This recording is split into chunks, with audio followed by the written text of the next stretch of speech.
Hey guys, it's Lovenji here, and once again welcome back to another episode of Speeding Up Simulator. Sorry, I mean Populous, the beginning. Now, today we're going to be taking on Mission 3, Sole Survivor. It's a mission that's probably going to feature the most speeding up of all the expansion missions, and, well, it's a pretty simple mechanic, and I'll explain it during the mission. Let's get this underway. So yep, we're going into Sole Survivor. As you saw from the start there, it was what I was talking about in one of the previous missions, how this is just really a 12 mission bonus pack as opposed to a cohesive and coherent story as before. And we're immediately beginning with a sped up segment. Basically, there is a totem pole in the middle. This totem pole unleashes absolute devastation on the tribe that does not complete the worship.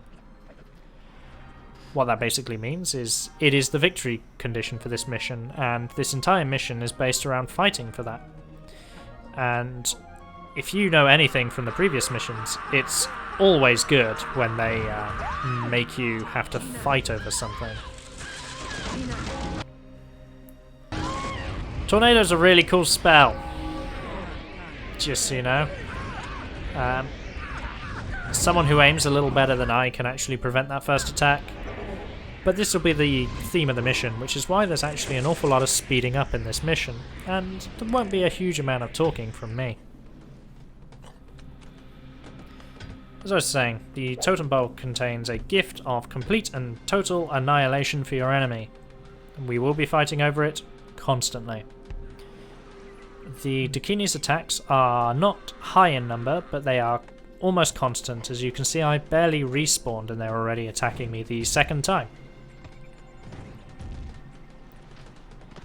So, it's never good when the game actually starts you off with buildings, because that means you're going to be dealing with an aggressive AI.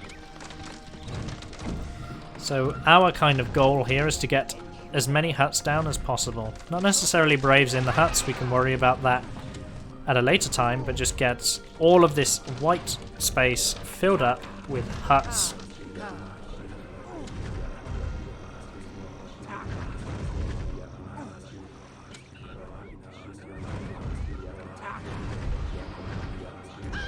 I had desperately hoped to save that other guard tower, but in the end I decided I don't actually need them. We're going into yet another sped up segment as it goes back to hut building simulator.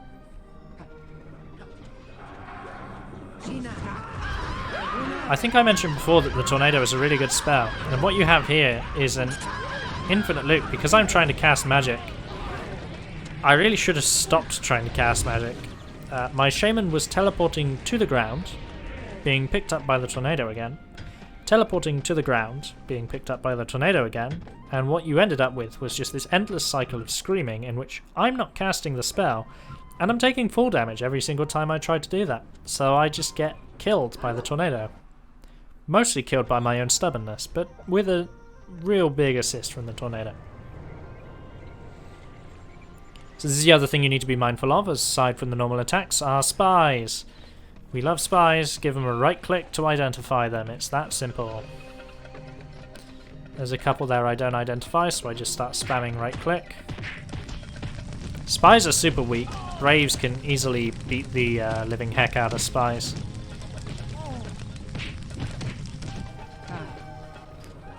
So once again we're speeding up. All I'm doing is regularly lightning-ing the men that are praying at that totem pole, and the reason I'm doing that is I forgot just how many times I get hit by tornadoes in this mission and how much it actually upsets me. So I mentioned in a previous video how the tornado is actually commonly used in multiplayer to intercept the walking path of the shaman. This is a really good example of a map where the tornado has really good killing potential. If you actually use it on followers and armies.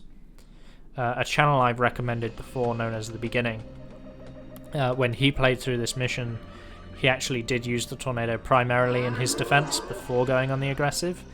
I actually am really bad at getting kills with the tornado, and I use it purely as a building destructive tool.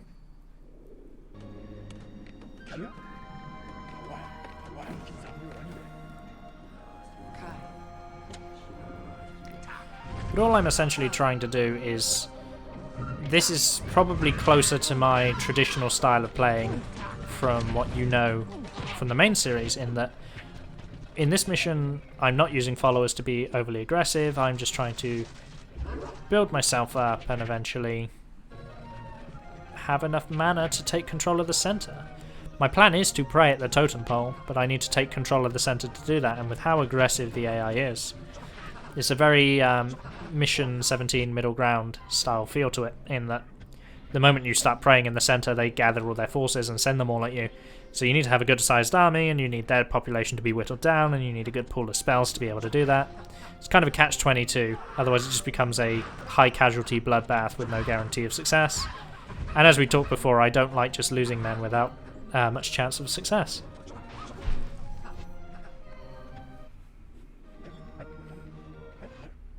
So there should be another spy attack coming soon, so what I've actually done is built a third guard tower and put a spy inside it. Spies in guard towers will immediately unmask other enemy spies, and that makes it easier to actually defend and maintain against.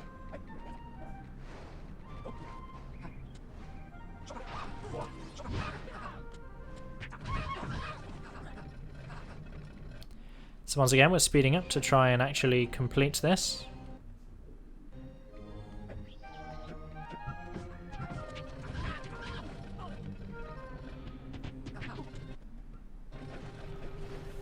So these speeding up segments, this mission isn't hugely exciting, it just features an awful lot of waiting and then a big fight at the end. Without all the fun of the big fight being the Armageddon spell, which really is just a big fight at the end. So, the original recording of this mission, I think the mission actually took me 25 minutes or so. I've got this down to about 12.5 minutes, so it gives you an idea of just how much we're speeding up here. But it makes for a more interesting viewing experience if you can actually just see how the mission is done. And if you want to have a go for the mission yourself, I absolutely recommend that you go and check out this expansion pack. It's a very good add-on to the base game. The missions rely on some creative mechanics, some interesting mission designs. I think most people's complaint with Undiscovered Worlds is the lack of cohesion. So there's only 12 missions, and it doesn't really tie them together in a story as it did before. It's just kind of... It starts with the first mission having a sort of story. You know, you are the acolyte, you are helped by the shaman, and then everything kind of goes to pot from there on out. You don't really have a cohesive story, you don't really know what you're doing or why you're doing it, you just know that you're doing it because, wow, it's fun to blow stuff up with spells. Whilst spies unmask spies, I forgot that, you know, once you've unmasked spies, you still need someone to beat the spies up. That was a major oversight on my part, so I have a bunch of spies land on my land and then just end up with fire everywhere because nobody actually stopped the spies. The spy in the guard tower was like, that man is a spy, and everyone was just like, cool. That's a really cool and interesting story. I had hoped to hit her with the lightning before she got that swarm off. Because as you see, I now just immediately lose control of my army, which is wonderfully fun and exciting, and as you know, I've already said a number of times how much I love losing control of my army.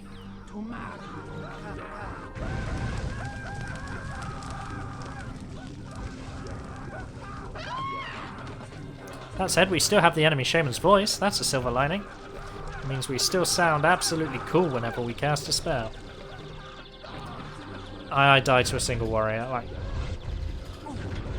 the amount of shaman deaths I've had in this mission, for lack of a better way of saying it, I was giving up hope. I just realised that shaman lives matter, but I'm not treating them like they do.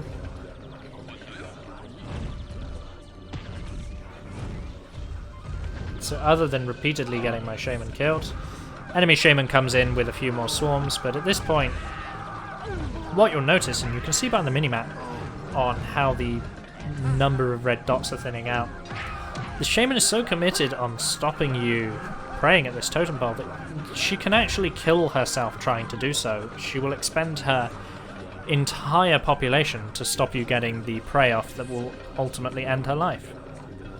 Which, you know, from a logical point, that makes sense, you know. We're both fully aware that this is the totem pole that will be our salvation or our demise.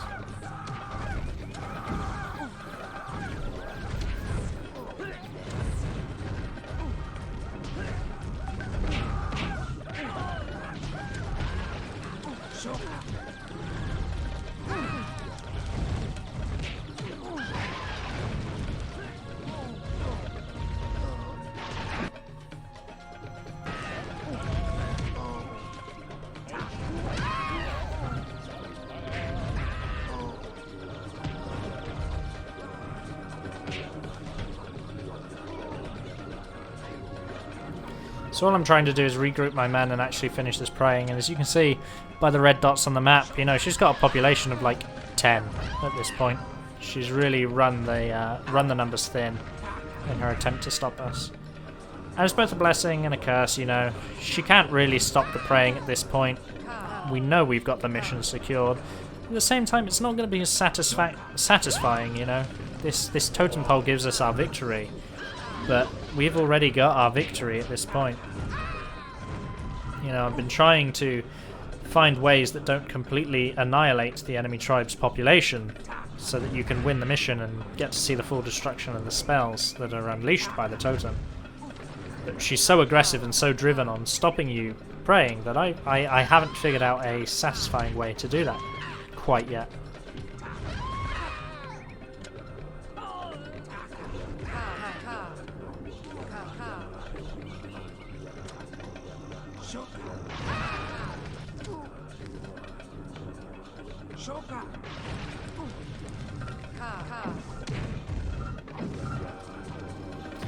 One mechanic that you can do is you can allow her to pray at it, and she will charge it up. That little red bar next to the totem pole indicates the worship charge. And you can actually steal that charge. That charge doesn't instantly disappear when a tribe stops praying. It actually just slowly dissipates. And it's not linked to a tribe, so you can wait for her to do all the progress for you. Kill her and her men, and very quickly finish off the totem. That requires a lot of micromanage of the progress of the totem, which I don't trust myself to do. So I prefer to just take complete control. And this is the entourage of destruction. And that'll be all from me, and I'll see you in the outro.